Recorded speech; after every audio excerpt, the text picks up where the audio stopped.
खुलुमबाय आं रंजाली आरो आंनि YouTube चेनेलाव बयखौबो बरायनाय जाबाय आसा खालामो बयबो मोजाङैनो दं होननानै नै जोंहानि न'आवहाय पेन्डेल बानायगासिनो दङ मानो होनब्ला गाबोन बाबानि रिटायारमेन्ट डे स' मानसिफोर फैगोन नालाय ओंखायनो पेन्डेलखौ बानायबाय आरोना साननै सिगांनिफ्रायनो स्टार्ट जादों बे खामानिया रेडि जाबाय दायो जों थांगासिनो उदालगुरियावहाय गाबोन बाबानि रिटायारमेन्टनि पार्टिया जासिगोन नालाय ओंखायनो माखासे बाजार खालामनो थाखाय जों सानैजों थांगासिनो बोथोरा खिन्थु बिराद गरम गाबोनबो जुदि बिदि गरम जायोबा सेस आरो थैखाबाय अखा एसे हानायबा हामगौमोन ना हरावहाय जों इण्डियानि गोजौ गैया अखा जेबो हानाय नङा माने गाबोनबो बिराद गरम जासिगोन आरो खस्थ' मोनगोन मानसिफ्रा गाबोन एसे खिन्थु सानसेखौ सहायनोसै आरोना दा नै थांगासिनो आरो बाजार खालामनो मा मा लानाय जायो नायलांबाय थादो नोंथांमोना ट्रेन्सआव हाबनोसै ट्रेन्स बेखौनो लानोसै ना जागोन दा जाया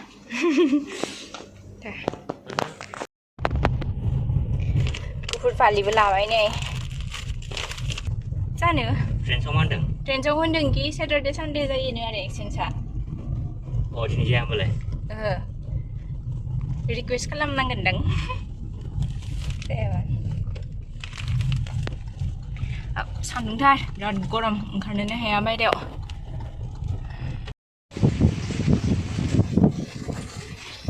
चेयारबो लाबोबाय गाबोननि थाखाय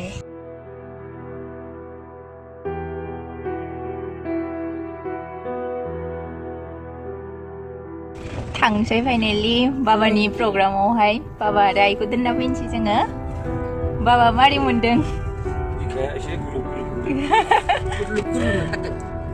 दुखु मोनदों नामा गोसोआ रुमाला गिदिर लाखानांगौमोन गाबनो गारनो थोआबा आइनि फालिखौबो लाबानो जाबाय बोथोराथ' अखा हानायसो नै बाबाया ना फांखा नाङाबाबो जासिगोन दा गरमबा नांगौमोन आरो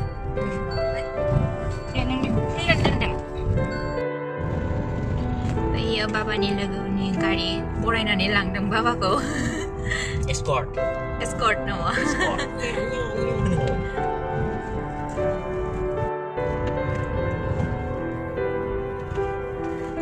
बाबा मोना बे दखानाव जायोना जायामोन जायोमोन मिस खालामसिगोन होनबा बे दखानखौ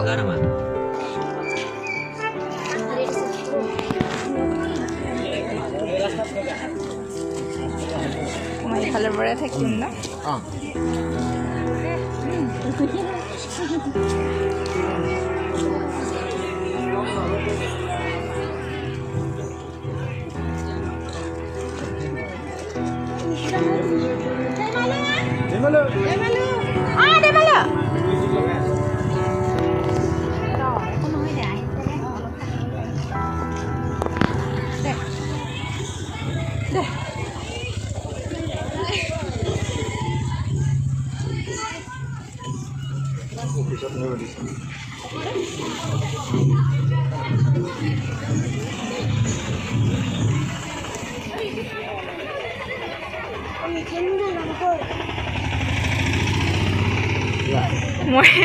tulian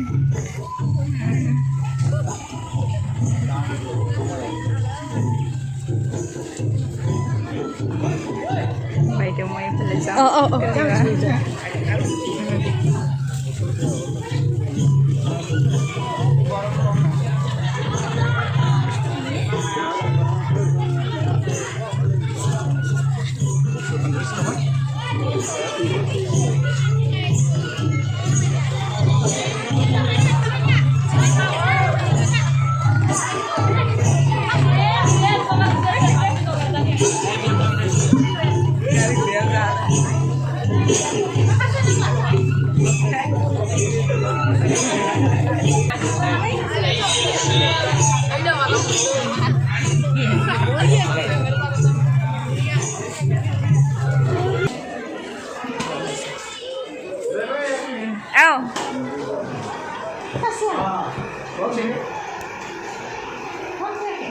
fui đừng.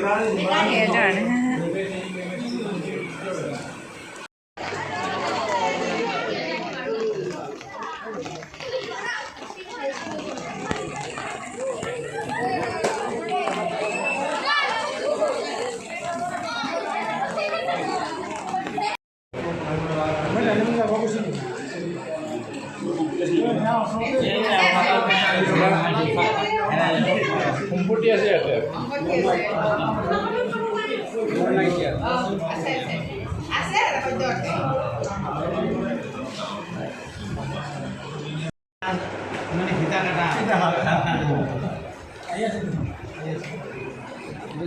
lagi. Muna. Babani sekolah bini menara. Oh.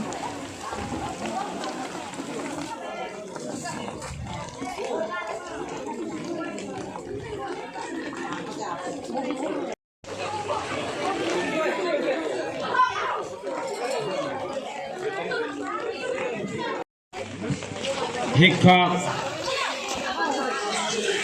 Srijut ব্ৰহ্মচাৰৰ এই বিদায় সভাত উপস্থিত হোৱা আমাৰ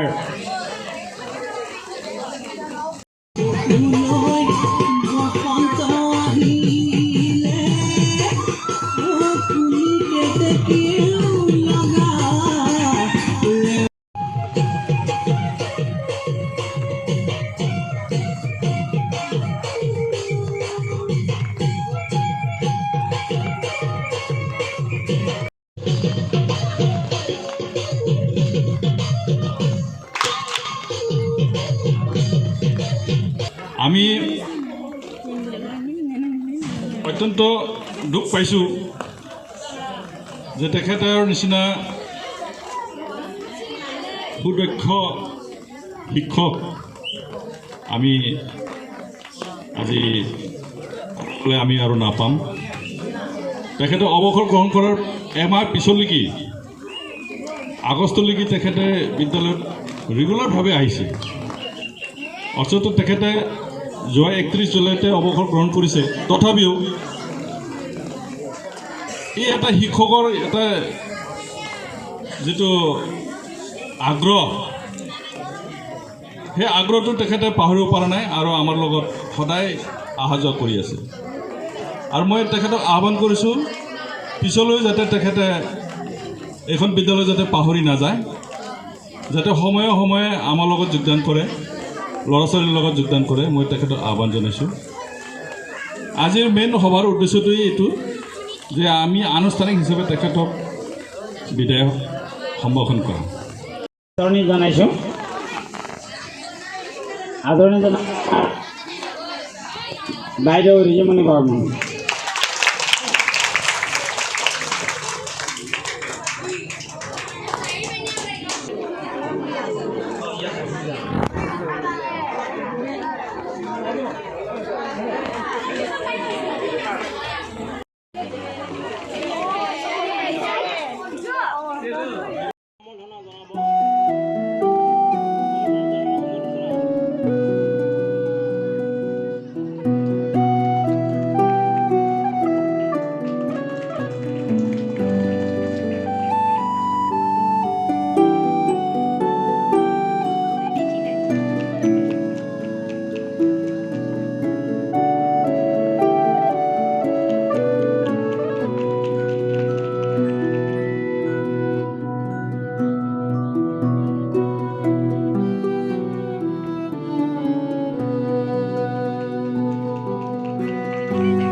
नै गेदेमा फोरोंगिरि सोलोंथाइखौ सिबिनाय लाखिनानै थांनाय इंराजि 29/2/1996 अक्ट'आव फोरोंगिरि मासियाव थिसनजानानै जोबोद गोनांथार फोरोंथाइनि बिबानखौ गोसोनि गोग्गोम फोथायथि आरो सैथोथिजों गनायनानै नोंथाङा नोंथांनि मावनो गोनां बिबान समखौ आबुं मावफुंनानै इंराजि 31/07/2023 अक्ट' आजिरा लाबाय। नोंथांनि बे खफद गैयाजासे फोरोंबोनाय खामानिया बेसेन गोसा सुबुं सम्पद सोरजिनायजों लोगोसे समाज आरो हादोरनि गोदान जोलैफोरनो थुलुंगाखां खालामलांनो हाबाय। फोरोंथाइ होनायखौनो गावनि गाहाय बिथा खालामनानै जिउनि गासै खैफोद आफोद सुखु दुखु जेंनाफोरनि गेजेरजों सौसिनानै गियाननि सोरांजों सुबुं हारिनि गेजेराव गावखौ गायसननानै गालांबाय। सुबुं सम्पद सोरजिनायजों लोगोसे समाजारि आरो हादोरनि थाखायबो गियाननि सोरां बिलाइलांबाय। बिनि थाखाय गावनि जिउआव मुलाम्फा थायाब्लाबो नोंथांखौ नोंथांनि गोबां सोलोंसाफोरा अराय समनि थाखाय गोसोआव सिबिबाय थागोन। नोंथांनि बे गेदेर बिहोथायनि थाखाय होनो जोंहा जेबो गैया। बेखायनो जों नोंथांखौ जोंनि गोरबो गोसोजों खुलुमनाय आरो साबायखर बावनायखौ जासिनाय जाबाय। नै गेदेमा, दिनैनि बे गोथार बुब्लिनि समाव जों गोसोखांदों दि नोंथाङा जोंनि सासे गेदेर आसार आखु गोनां फोरोंगिरि लोगोसे थुलुंगानिबो बिदिन्थि। बेफोरनि थाखायनो नोंथांखौ जोंजों लोगोसे समाजनि थाखाय जेब्लायबो उनसंनाय थागोन। नोंथांनि रुजुख'हायै खामानिनि बिदिन्थिफोरा इयुनावबो जोंनानै थाथों। जोबथारनायाव इसोरनि खाथियाव नोंथांनि मोजां देहा सोलेर आरो जिउ गोलाव जानायखौ हास्थायना फोजोबनाय जाबाय। गोजोन्थों। एसेनोसै फोरोंगिरि हानजानि जानानै गाहाय फोरोंगिरि जनाता गोजाफोराव जाबाय। नोंनाव थाबाय।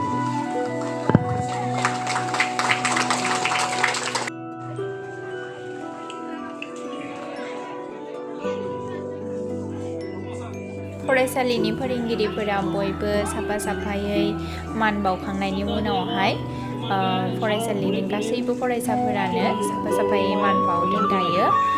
आरो आं नोंथांमोननि सिगाङाव मोनसे खोथा शेयार खालामनो लुगैदों जे आंनि हिसाबै फोरोंगिरियानो बयनिख्रुइबो साबसिन आरो सनमान गोनांसिन साख्रि। बे साख्रिनिख्रुइ साबसिन साख्रि बुहुमाव गैया जानो हागौ आरो आं गोदो जेब्ला स्कुलाव दङमोन बे समाव आङो मोनसे खोथा फरायनो मोन्दोंमोन आरो जे फोरोंगिरिफोरा गंसे ममबाति बायदिनो जाय माने गावनो गलिनानै गासैखौबो सोरां होयो। थ' फोरोंगिरिफोरखौ जोङो सनमान खालामनो नांगौ। मानो होनबा बिमा बिफानि उनावहाय फोरोंगिरियानो जादों जोंनि गुरु, जाय माने जोंखौ जिउनि लामायावहाय आगान सुरनायावहाय मोजां दिथा होयो। दायो आङो बाबाखौ बेबायदि नुनायावहाय एसे दुखुबो मोनदों। मानो होनबा बाबाया गावनि साख्रिखौ बे फोरोंगिरिनि खामानिखौ जोबोर मोजां मोनोमोन। सानसेबो एबसेन्ट जायामोन आरो आं जेब्लानिफ्राय बे न'आव फैदों अब्लानिफ्राय आं बाबाखौ नुबोबाय थादों जे सानफ्रोमबो फरायसालियाव थाङो आरो बे खोथाखौ बाबानि स्टाफआबो खिन्थादों। बाबाया मिस खालामसिगोन फरायसालियाव थांनायखौ। बाबानि मोखाङाव नुनो मोन्दों बेखौ।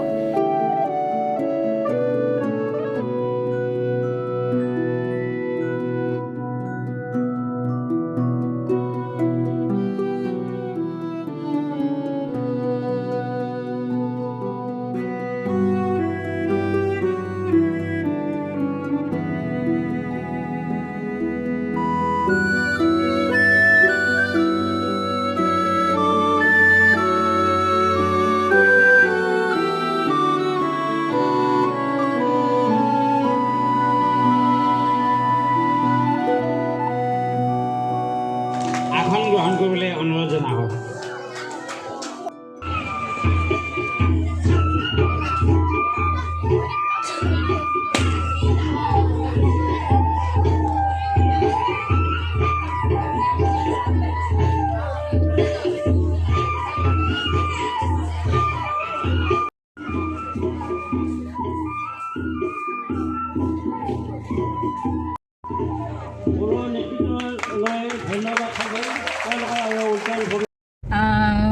दा राजाजों आंजों ओंखारथ'बाय न'आवहाय थांनो। माखासे रेडि खालामनांगौबो दङ नालाय बाबामोनखौ दा बरायबाय माबाय ओंखाम जागोन बिसोरो।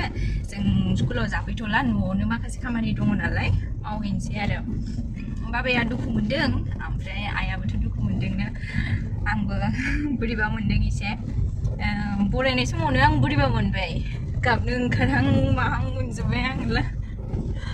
होमबा बाबाया माबायदि फिल जादोंना? दुखु मोनखागोन। एथ' बोसोर थाबाय। माबा होदों 1996 निफ्राय रेगुलार जादों बाबाना 2023। After my birth. Kintu 3 बोसोर खाथिदोंनो आरो 1993 निफ्राय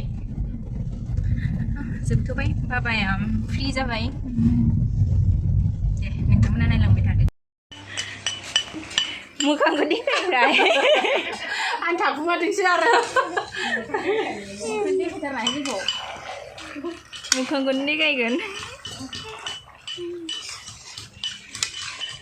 बेदरानो एवाखै जोङो बेदर एवदो एवदो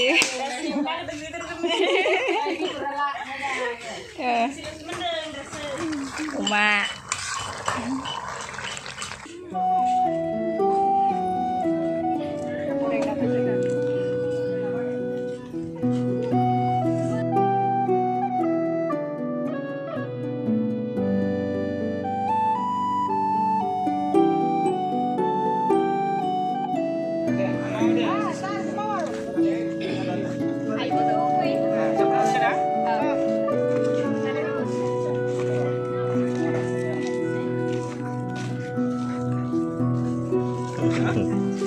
Wah.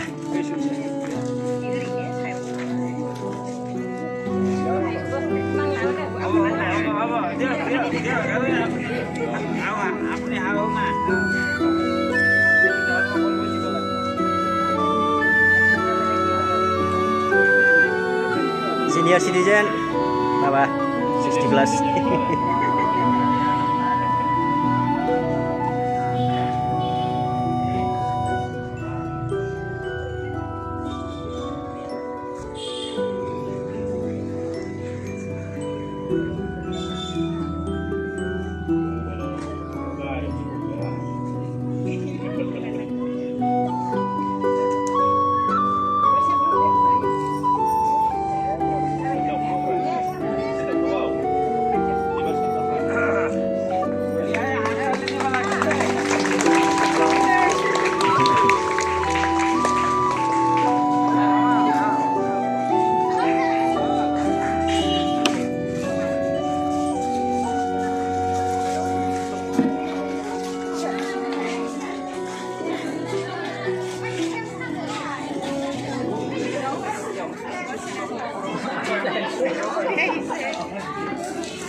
Bisa.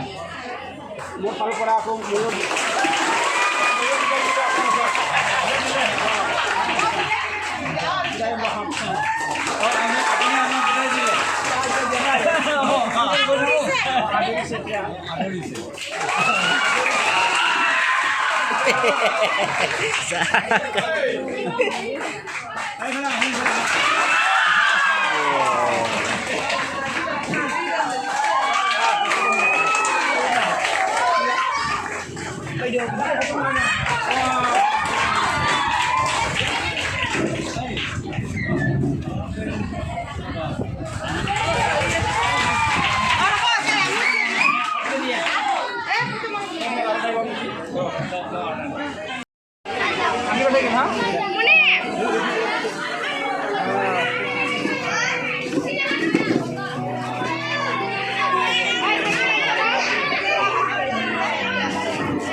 Sekolah rumah dah.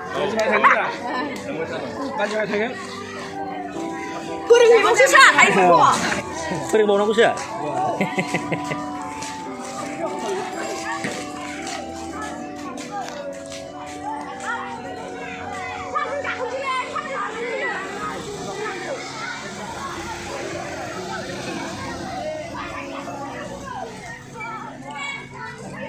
Kau sini ya?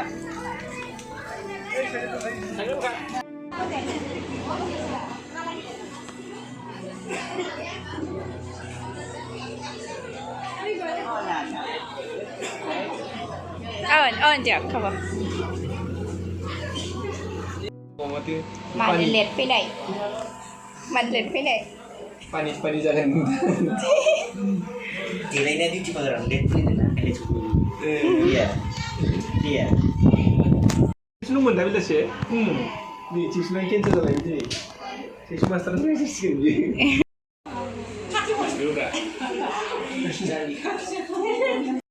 Oh no, sekarang.